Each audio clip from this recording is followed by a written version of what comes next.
Hola, ¿qué tal, chicos? Bueno, vamos a empezar a explicar un poco magnitudes. ¿Sí? ¿Cuál es la importancia de una magnitud?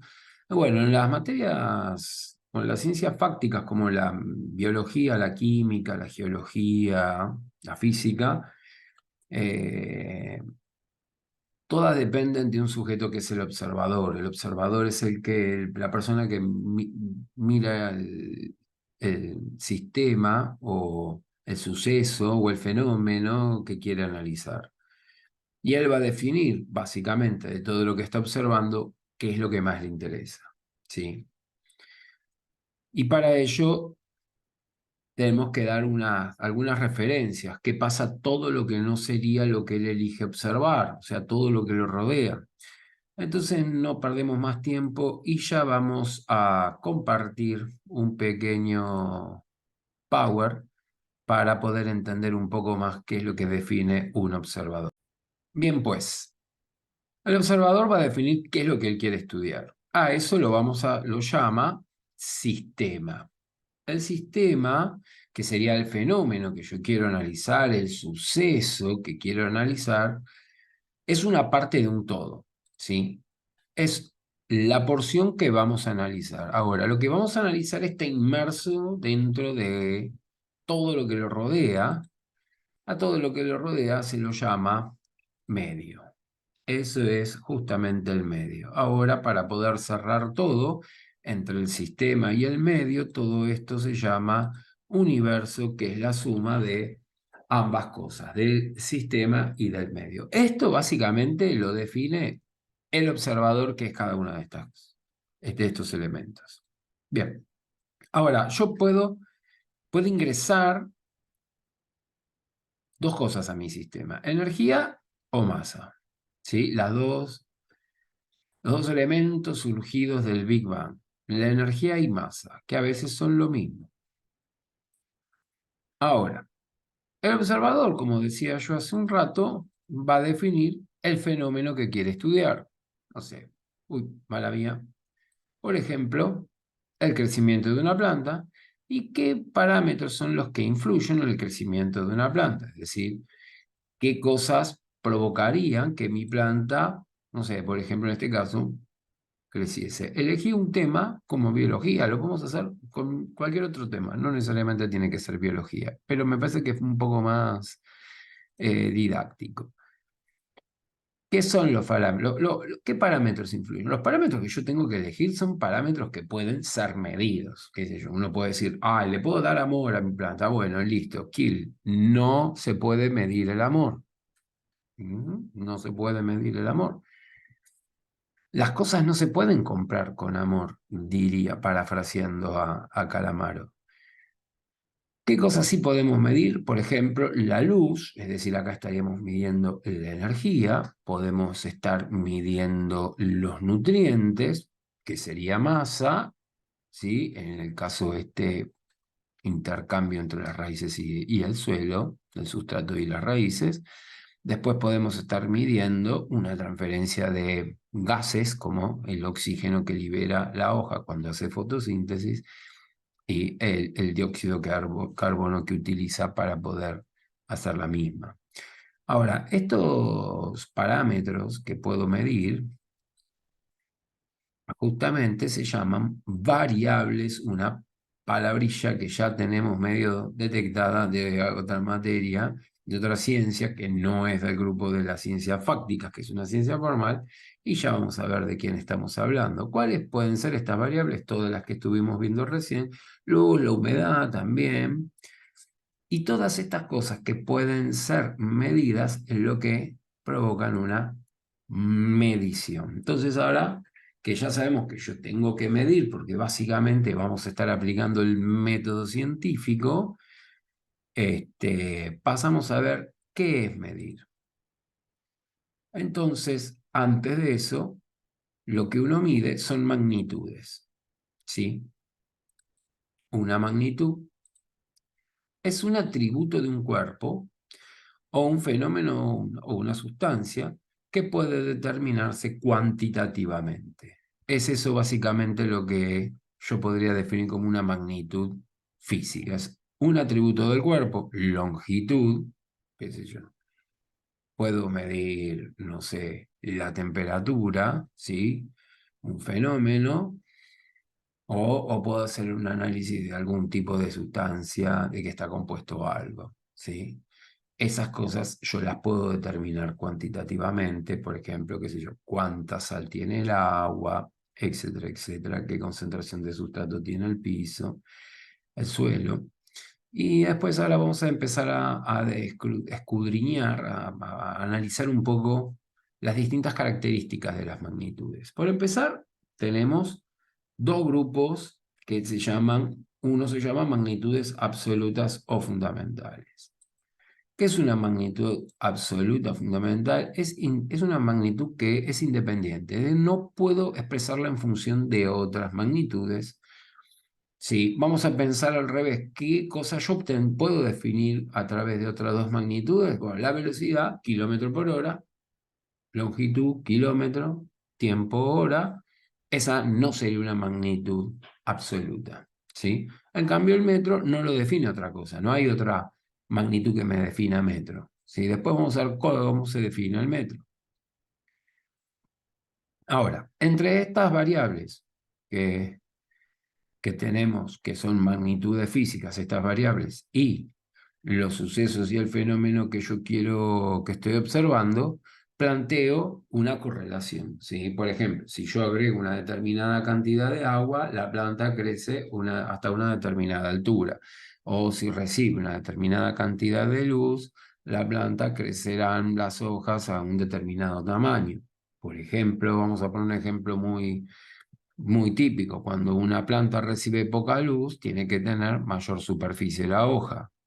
Cuando recibe muchísima luz, las hojas necesitan tener menos superficie. O sea, hay una relación entre la cantidad de luz, por ejemplo, y el tamaño de la hoja. No es el único parámetro, la luz, pero porque te puede influir la humedad o otras cuestiones, pero bueno, la luz sí.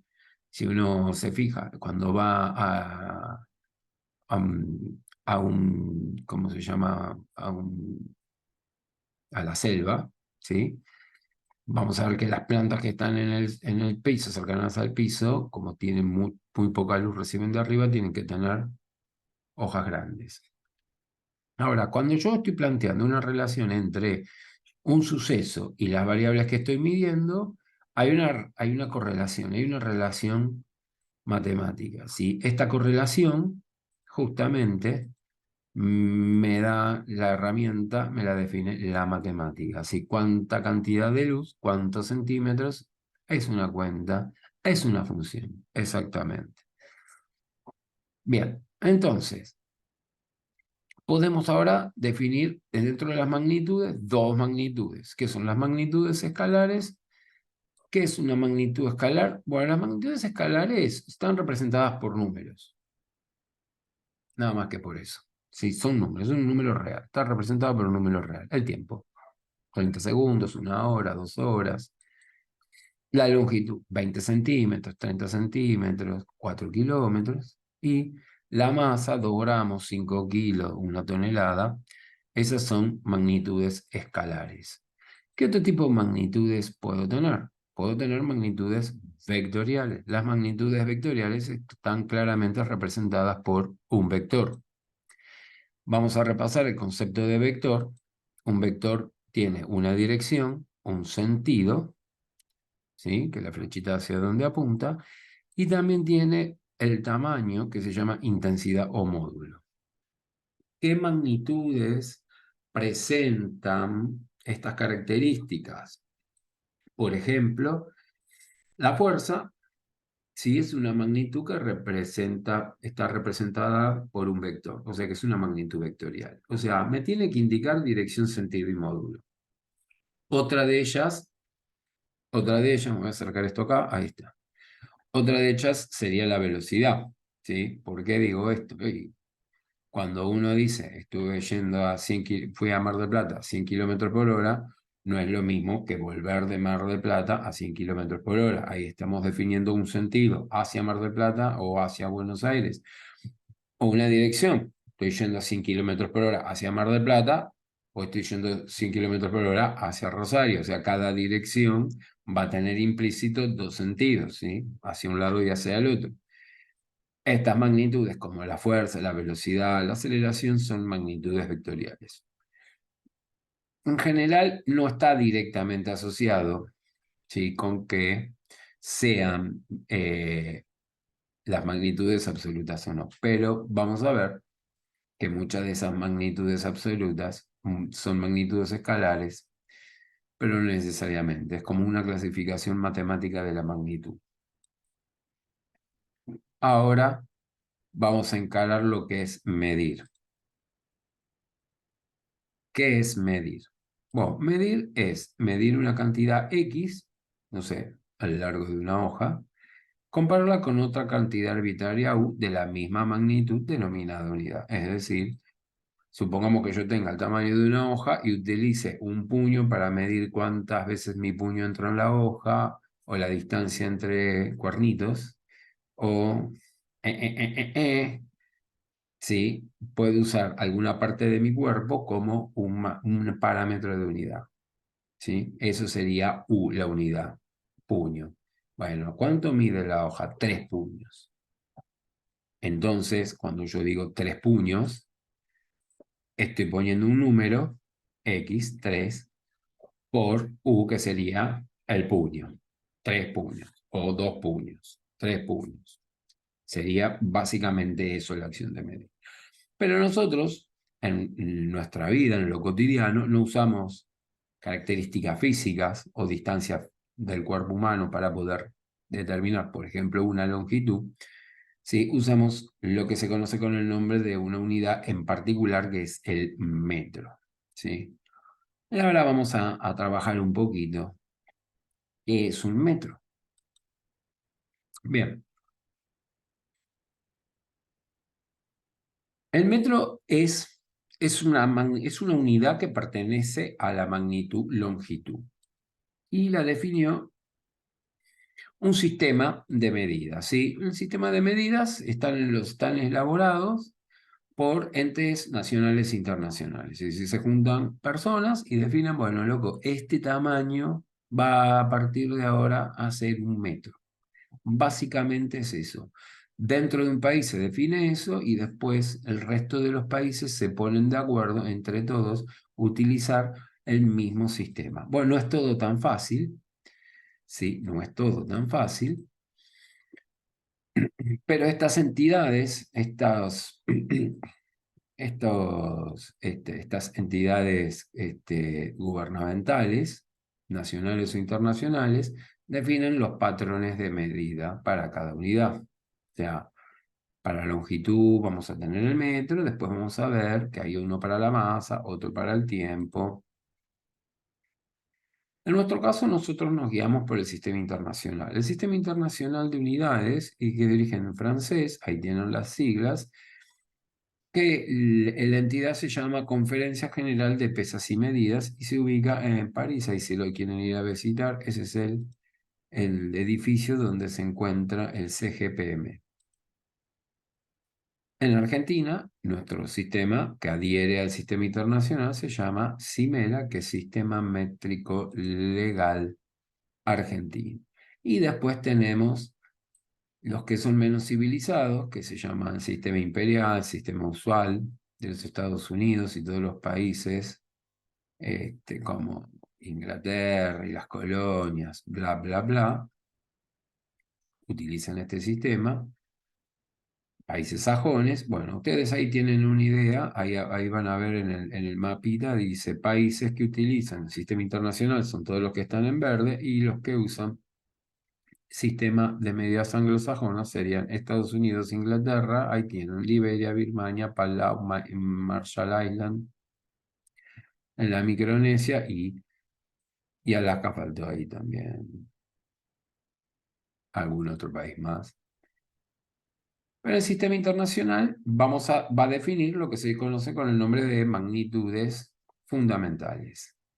Son 9. Empecemos a trabajar un poquito el tema del lenguaje. Magnitud, longitud, masa, tiempo, temperatura, corriente, cantidad de sustancia, intensidad luminosa, ángulo plano y ángulo sólido. Casi todas en el colegio se las nombra, excepto dos de ellas, que serían la candela y el estero radián, que son un poco menos comunes. El resto se utiliza. Y después tenemos lo que corresponde a la unidad de cada magnitud, es decir, para la longitud, metro va con M minúscula, no se abrevia MTS.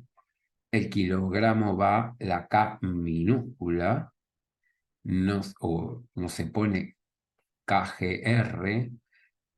Después el tiempo es segundo, no se pone seg. La temperatura es Kelvin, que es ahora la vamos a explicar en otro vídeo. Y después tenemos otras como la intensidad, la corriente, que es el ampere, intensidad de corriente, que es el ampere, como estaba diciendo. Eh, Después tenemos cantidad de sustancia que se usa en química, que es el mol.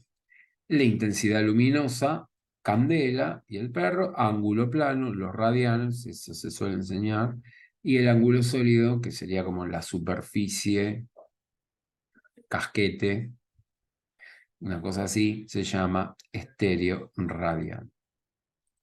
Bien, el metro. Acá tenemos la historia del metro. Se disparó como loco esto. Para. Ahí, Tito.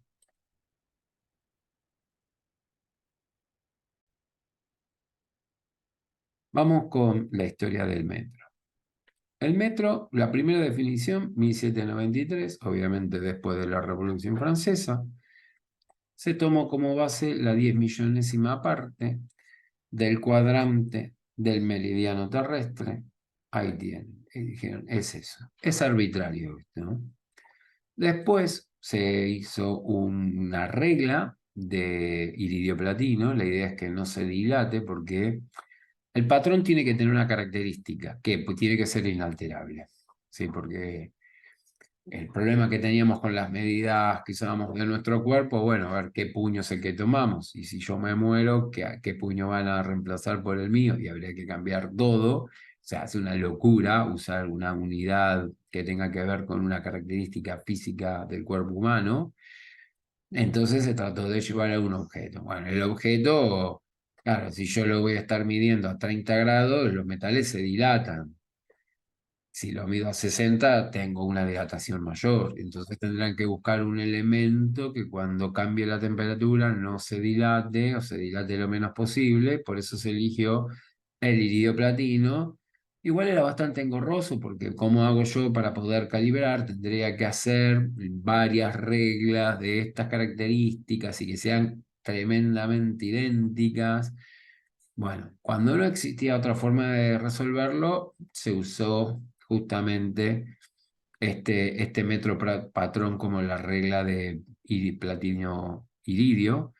Y después empezó a jugar un poco más con el tema de las longitudes de onda que emitían, por ejemplo, el átomo de Krypton. Entonces, por ejemplo, decía, podemos tomar que un metro son esta cantidad de ondas del átomo de Krypton cuando emite. Y por último se llegó a la que es la actual, que es la trayectoria recorrida por la luz en el vacío en un lapso de 1 sobre pi, pi, pi, pi, pi, pi, pi, pi, pi, que sería la velocidad de la luz, básicamente, que es el único valor que se conoce constante en cualquier parte del universo, la velocidad de la luz en el vacío.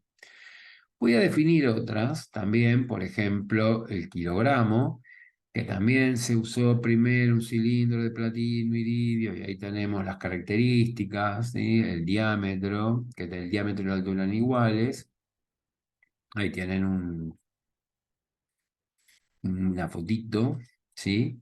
Después se vuelve a usar una constante, en este caso se usó la constante de Planck, que se puede medir y es exacta, y ahí la tenemos, eso dicen que es un kilogramo.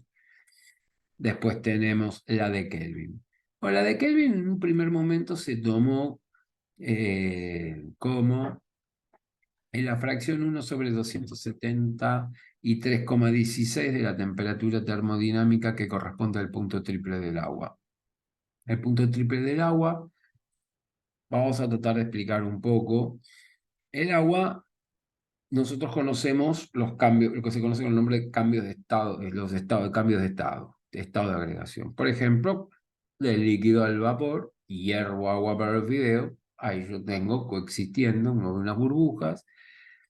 ¿Qué está pasando? Las moléculas de agua tienen tanta energía, tanta temperatura, que se desprenden del seno del líquido, generando, ¿sí?, burbujas de vapor de agua y algún gas que quede también atrapado dentro de ellas, y pasan al estado vapor.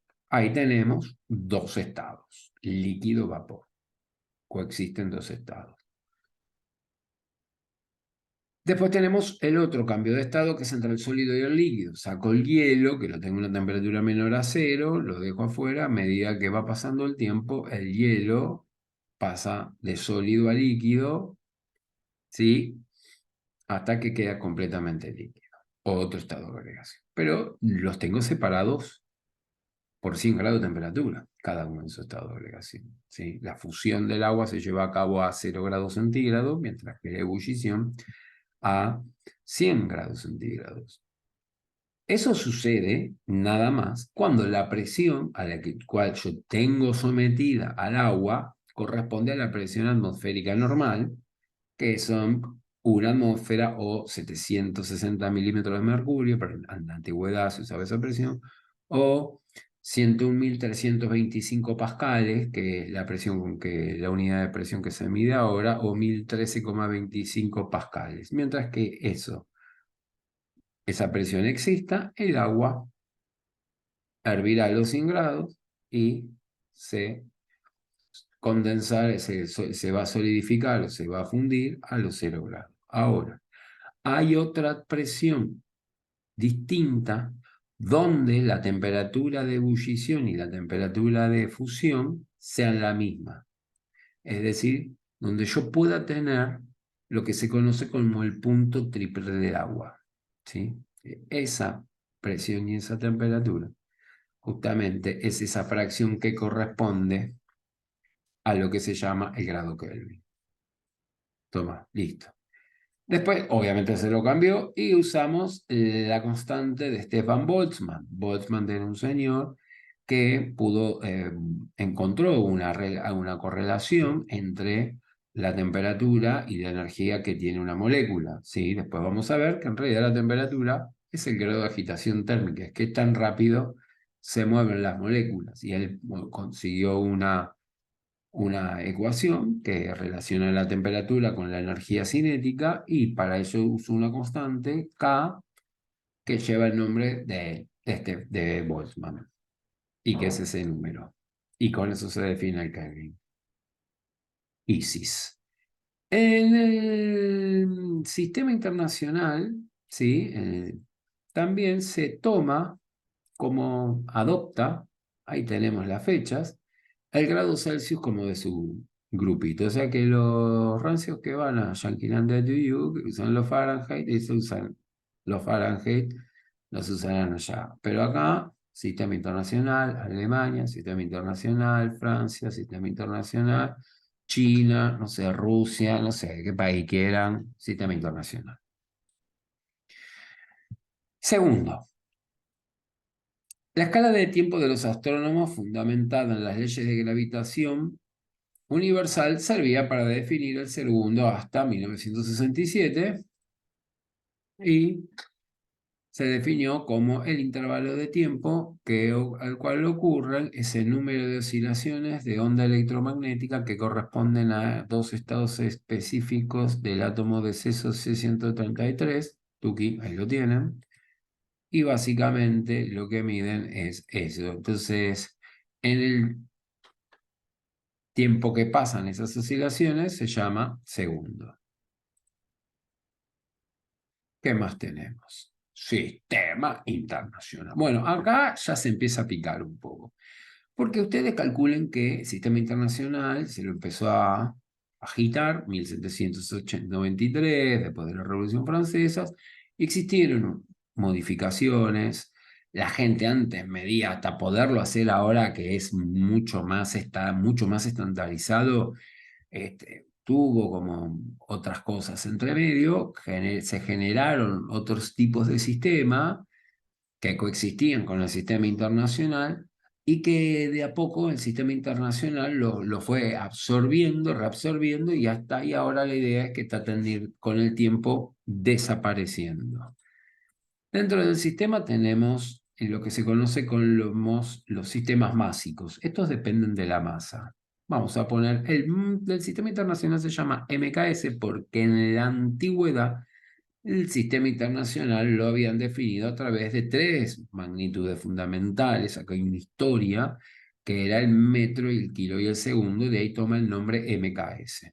Después le pusieron una unidad de energía, de carga que era el coulomb, después la sacaron, le pusieron el ampere. Bueno, van probando, chicos. Esto funciona todo con el método científico hasta que llegan a lo apto. Lo apto ahora son 9, no le van a poner la sigla de las 9 letras que conforman cada una de las magnitudes fundamentales. Se usa las tradicionales que son MKS, metro, kilo y segundo. Y después tenemos otro. El CGS lo desarrolló un científico alemán, matemático, Carl Friedrich Gauss, que él trabajaba mucho con cuestiones eléctricas y como la electricidad usa partículas mucho más chicas que lo que usa el MKS, definió un sistema que se llama CGS, que es centímetro, gramo y segundo, pero el sistema internacional les aconseja que se siga usando. Pero bueno, lo van a encontrar en mucha literatura, sobre todo en electricidad.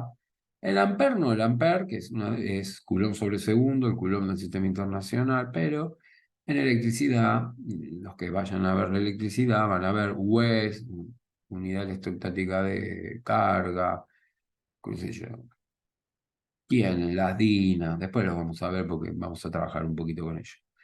Y después tenemos el CIMELA, que también es másico, que es el sistema métrico legal argentino. Después tenemos otro que apareció medio paralelo con el sistema internacional, que se llama gravitacional, que depende de la gravedad. La gravedad es la intensidad del campo gravitatorio terrestre, es decir, la intensidad con que la Tierra, por la masa de la Tierra, atrae los objetos, ¿sí? Este sistema se llama sistema técnico y también se desaconseja un poco el uso. Se usó poco, se usaba el gramo fuerza, ¿sí? Pero de a poco es como que en un momento se usaban los dos al mismo tiempo, sistema internacional del MKS y gravitacional, pero con el tiempo ya se va quedando a un lado, igual que el CGS. Ahora, cada magnitud, ¿sí? Tiene una unidad. Y las unidades tenemos múltiplos y unidades submúltiplos. De hecho, por ejemplo, en el metro es la unidad. Nosotros tenemos una unidad que es una múltiplo del metro, que se llama decámetro, deca 10, hectómetro 100, kilómetro 1000. Entonces, el prefijo deca implica 10. Decámetro, 10 metros, es decir, un decámetro son 10 metros. Hecto significa 100. Un hectogramo son 100 gramos, 10 al cuadrado. Y así sucesivamente tenemos 10, 100, 1000. Y después aumentan de a 3. Estas es muy típico verlas en todo lo que son unidades para medir los bytes, ¿sí? Teníamos el byte, voy a decir una antigüedad, estaba el KB, kbyte, que es el kilobyte, no existe casi más, el kilobyte. Después se pasó a los mega, después se pasó a los giga, a los tera y estamos en peta. Y después se usan otras para otras que no sean de computación, pero se pueden usar hasta iota. Del mismo lado, para las que son submúltiplas, cuando hablo del decímetro, decimos que es la décima parte del metro, es decir, un metro dividido 10. Cuando yo a un metro lo divido en 10 partes, cada una de esas partes es su décima parte, eso sería un decímetro. Y si lo divido en 100, es el centi, que es 10 a la menos 2. Si lo divido en 1000 mili. Y después tenemos micro. De hecho, hay un instrumento de medición que se llama micrómetro, el nanómetro, el picómetro, el femtómetro, y hasta ahí son las que más o menos son un poco usadas. Y ahí tienen la relación en esta escalita muy linda. Sería 1 dividido 10, 10 a la menos 1 decímetro, 0,01, 10 a la menos 2 céntimos, y así para el otro lado, SAME. Y ahí tenemos lo que dividimos por 1000, multiplicamos por 10, es exactamente lo mismo. Bien, y después vamos a seguir con análisis dimensional. Bueno, espero que les haya gustado el video. Es un poco para ordenar qué es cada cosa, qué es un sistema y cuáles son las unidades. Nosotros vamos a insistir sobre todo en las del sistema internacional. Bueno, chicos, contento de Platense, contento de tener todos pibes jóvenes y salvarnos del descenso por ahora. Les mando un abrazo enorme y nos estamos viendo en el próximo video. See you. Subscribe, ¿eh? Se suscriben, comentan, ponen likes, preguntas, las que quieran. Después subir ejercicios de cómo podemos pasar de unidades o de sistemas de unidades. Nos vemos. Chao, chao.